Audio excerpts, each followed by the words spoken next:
Hey everybody, it's me, Rumi the Comic Book Poser. I'm here today to welcome you to Enter the Poserverse. It's Monday, so you know what that means.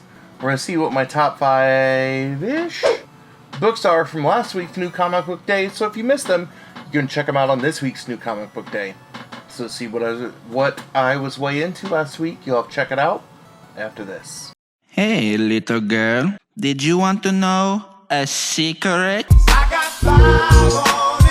5, 1, 2, 3, 4, 5. Two quick announcements. Number one, I'll be slinging some books tonight on the Madhouse auction over on their channel at 7 p.m. Central. That's 8 Eastern and like 5 Pacific. Time's not linear. Number two, Shop Talk will finally be happening this Thursday night. Yes, I'm going to talk about why I like Log Horizon and the 2 other anime shows that I've tried. So we'll see if I have a favorite out of those 3. So without further ado, let's talk books. Your quick honorable mention from Dark Horse is Mighty Nine Origins Yasha Naorden, the one-shot, good old hardcover. I really wanted to put this book higher, but I don't think, if there are any of you who aren't Critical Role fans or didn't watch Campaign 2, that you would like this book or appreciate it outside of the context of what happened to this character and the development that Ashley Johnson did. But here's the origin story. It's Cecil Castellucci, Ashley Johnson, and Matthew Mercer, the writing team. And then you got William Kirkby, Diana Sousa, and Adriana Marr are the art team behind it. But I really like the approach to telling the story of the Aasimar barbarian who gets adopted to a clan by death of, I think it was the death of her parents, but like she was found somewhere. You get a lot of interesting kind of tale into her upbringing, the story of Yasha and her significant other, her wife, that ends up dying and leads to Yasha kind of fleeing the clan, and the beginning of her relationship with the Stormlord. But great one-shot. I enjoyed this as much as I did the Jester one, which is I think the only other one to come out in this hardcover short format, but big fan. So coming in at number 5 is a book that was not on my pull list. Thank God there was one left on the counter. But from Aftershock is Jimmy's Little Bastards number 1 by Garth Ennis, Russ Brown, John Calsis, and Rob Steen. So I really got into the Jimmy's Bastards storyline during COVID. That it was one of the trade paperback series that my LCS owner got me into. And it is a 3-issue, like, mini, and a maxi, like, you get 3 of these big fuckers. But I really like how it picks up in the universe of playing with everybody being triggered and all of those things, where, you know, the leader, or the main character, Jimmy, who you see in this excellent holiday sweater playing with a model airplane, took some time off from MI5 and has hit full-on midlife crisis. It is fun watching Garth Ennis play with big bloody elements, but then also playing just a subtle restraint game with the main character, who we know is a filthy, filthy scumbag. That I enjoyed this a lot. I'm excited for the other 2 issues. If you are not into Jimmy's Bastards, you should definitely check it out. If you like, what would James Bond and all of his bastard stepchildren really look like? Something like this. Definitely worth checking out. Coming in at number 4, I took my shirt off for it in the pool, but it's staying on now. From Image Comics is Shirtless Bear Fighter 2, issue number 1. I did not look at the back cover until now, but you better bet your sweet ass I'm going to SkeletonCrewStudios.com to get my fuzz badge to start fighting the war on bearism, or the war on bear. This book is as ridiculous as what led into it, that you're starting to see bears pop up out of nowhere, that it's like, gummy bears gone bad. And then I really like how you get your look into the titular title character here in a second, but I really liked the Sugarfoot candy, if you can't beat 'em, beat 'em, that I really want that on, like, a bumper sticker to put on my car. But you get your first introduction, aside from some punches, to Shirtless Bear Fighter in this, when he is fighting a tardigrade in somebody's stomach, and tardigrades are just an interesting entity to me beyond this, but you know it's got to be dope when you get to see not just shirtless, but pantless, blurred dong Bear Fighter getting ready to kill him a tardigrade. I think this does a good job of connecting back to the first arc, setting up just the absurdity that we get to come. But join the fuzz with me, y'all, that I'm getting my badge, and you know that I'll show it off either on here or on Instagram when I do it, because it's ridiculous and I need it. Coming in at number 3 from Image Comics is Undiscovered Country number 20. This is the beginning of the 4th arc of Snyder and Camicoli's absurd, dystopian, wacky, technological, future-ish look into what would happen in a bifurcated America. And in this one, we get our introduction to the newest zone, and it's zone history. And I like how it starts in Lexington, where somebody is arriving on a horse, and lo and behold, it's Paul Revere who gets his ass droned, so the women can ride off on his horse.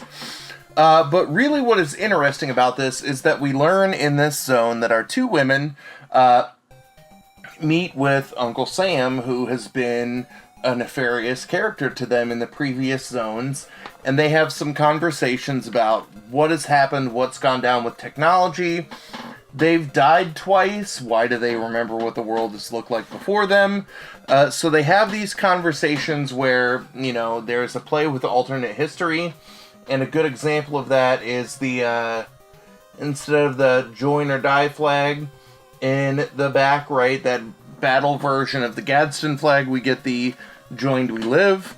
But we also learn, in terms of playing with hegemony in a modern sense, we're looking at where other characters are immediately treated as terrorists when they show up in a world where the president is the one and only Destiny Man, but he doesn't have the dope, you know, helmet with horns. Very intriguing play with turning elements of history on its head instead of playing with elements of culture or post-Americana technology.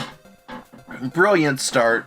I am a big fan of this series, have been since issue 1, and I'm ready to unlock the next zone and see what the door looks like, especially if a couple of the characters are identified as the key. Coming in at number 2 from Vault Comics, it's time to get barbaric, y'all. So we've got Barbaric Axe to Grind number 1, the first book of the 2nd arc. If you did not read the first one, I feel like you can hop on the 2nd arc here, because you just missed some of the exposition that you've got a barbarian with a talking axe that is thirsty for blood, and how he hooks up with the sorceress. That those 2 elements, like the why these exist, I don't feel like they're super essential to this story. But we've got Michael Morici, Nathan Gooden, Addison Duke, and Jim Campbell on this title. So we show up in the fight with our team, the Barbarian and the Sorceress, dealing with like some zombies in all shapes and sizes. And I really like this guy, that he reminds me of like Snerdley, where you just expect him to sound kind of fuppish and douchey. Like, that's his vocal tone I get in my head. But he is like the king of all things evil. You can see the axe in this situation, who's like, yes, more blood, and then he gets like disgusted from like spoiled blood. So like, he either gets food poisoning or he's drunk from bad blood in this instance. But I really like just all of the senseless violence that happens in this, in the exposition of this world between Owen and Soren and their take on all things deadly, where they're still trying to beat Gladius. This book is as beautiful as the first arc is, and you all should definitely check it out if you have not yet. Coming in at number 1 is a book that I've been waiting far too long for, and it's not the creative team's fault because it got trapped at a publisher that folded. It is time, y'all, to hashtag free Crash and Troy. From Wave Blue World, you've got Crash and Troy number 1 from Jared Luhan, Claude Felter for Launer, and Bodwing. So you have Crash Ballard, who is a human mutant who is like can turn into like rose gold and fight his way through shit. And then you've got Troy 3.0, his cyborg AI-ish counterpart, who can literally become anyone or anything, because if he's connected to a network, he can transfer his consciousness to them. And I will say that I am looking for the variant covers on this book, which you can see how small the print run is. So if you've got any of the non-A covers, hit me up, because I want them in my life. But as all good stories do, they either start in a tavern, or in this case, they start in prison, where they are trying to break their way out, and as you figure out why they are not randomly in prison, they're there for a job to help free somebody from the prison. And as you find out over time, as you watch Crash and Troy in a beautiful artistic fashion utilize their different powers or skill sets, that they are there to free somebody who ends up being a very bad dictator. And they are only doing it because they want 7 billion galactics, which is their currency. So basically, Crash can get a new coat.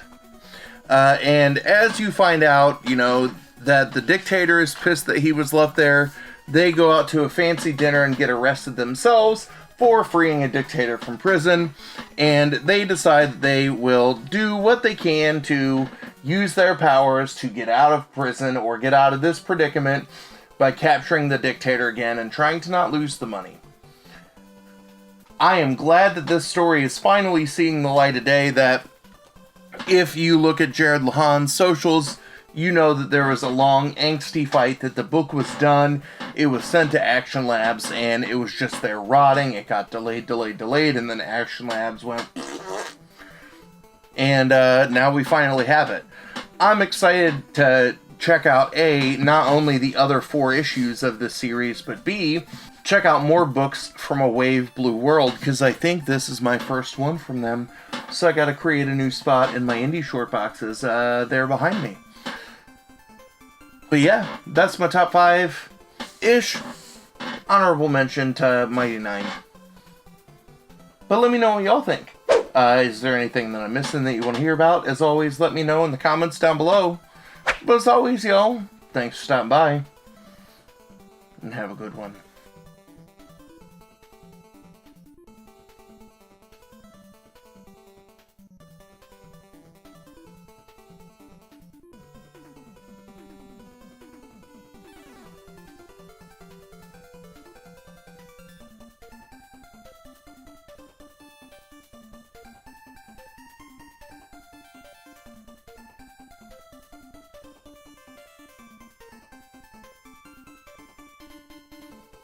Hey, little girl, did you want to know a secret? I got 5 on it.